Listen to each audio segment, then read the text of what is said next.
దేశాన్ని ముందుకు నడిపిస్తున్న యువత కోసం డ్రగ్స్ వినూత్న కార్యక్రమాన్ని చేపట్టింది ఎన్టీఆర్ కమిషనరేట్. అయితే వీళ్ళు తీసుకున్న చర్యల వల్ల సమాజంలో మార్పు రావడమే కాదు, యువతలో అవగాహన కూడా పెంపొందింది అని చెప్పొచ్చు. దీనికి సంబంధించి మరింత సమాచారం డీసీపీ సరిత గారితో అడిగి తెలుసుకుందాం. మేడం చెప్పండి, మీరు డ్రగ్స్కి వ్యతిరేకంగా వినూత్న కార్యక్రమాన్ని చేపట్టారు. ఈ యాత్రలో భాగంగా యువతపై ఇది ఎంతవరకు ప్రభావం చూపించగలదంటారు? డ్రగ్స్ పై దండయాత్ర అనే ప్రోగ్రాము January 27న గౌరవ హోమ్ మినిస్టర్ గారు యాజ్ వెల్ యాజ్ గౌరవ హెల్త్ మినిస్టర్ గారు, డీజీపీ గారి నేతృత్వంలో వారి చేతుల మీదుగా ఇనాగరేట్ చేయడం జరిగింది.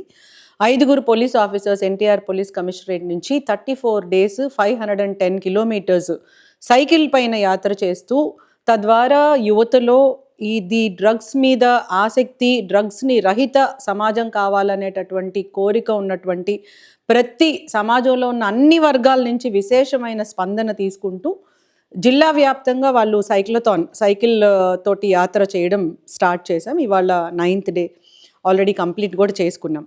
సో దీంట్లో యువతని ఎట్లా అట్రాక్ట్ చేశారు అని మీరు అడుగుతున్నారు. అటు కాలేజ్ స్టూడెంట్స్ కానీ, స్కూల్ స్టూడెంట్స్ కానీ, other technological related colleges, veterinary college, nursing colleges, medical college నుంచి డిఫరెంట్ ఆస్పెక్ట్స్ నుంచి స్టూడెంట్స్ విపరీతమైన విశేషమైన స్పందన దీనికి చూపిస్తున్నారు. And they are taking their pledge against drugs.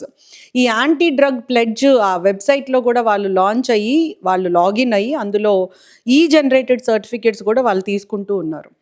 ఇది కాకుండా దీనికి ఇంత విశేషమైన స్పందన రావడానికి రీజన్ కేవలం సైకిల్ తొక్కి మొత్తం అవగాహన కల్పించడం మాత్రమే కాకుండా, ఈ ganja and other psychotropic substances మీద కేసెస్ రిజిస్టర్ అయిన 2012 నుంచి ఇప్పటి వరకు కేసెస్ రిజిస్టర్ అయిన 2715 మంది అక్యూజ్డ్ వాళ్ళందరినీ కూడా ఐడెంటిఫై చేసి వాళ్ళ హౌసెస్ మ్యాక్సిమం వీలైనంత వరకు కోఆర్డినేట్ సర్చ్ ఆపరేషన్ చేస్తూ వాళ్ళ హౌసెస్ విజిట్ చేస్తూ వాళ్ళని రీవిజిట్, అంటే ఇప్పుడు ఏం చేస్తున్నారు, whether they are continuing the same addiction or not అని చూసుకొని, నెసెసిటీ ఉన్న వాళ్ళందరికీ జీజీహెచ్లో ఓపియాయిడ్ సబ్స్టిట్యూషన్ థెరపీ అనే OST అనే ఒక థెరపీ ఉంది.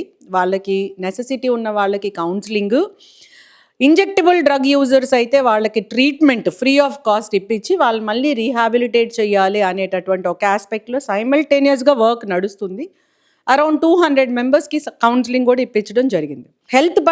హెల్త్ మీద ఎట్లాంటి ప్రభావం ఉందో అనేది తెలుసుకోవాలి, లీగల్గా దాని కాన్సిక్వెన్సెస్ ఏంటో తెలుసుకోవాలి, సమాజం మీద దాని కాన్సిక్వెన్సెస్ ఏంటో తెలుసుకోవాలి.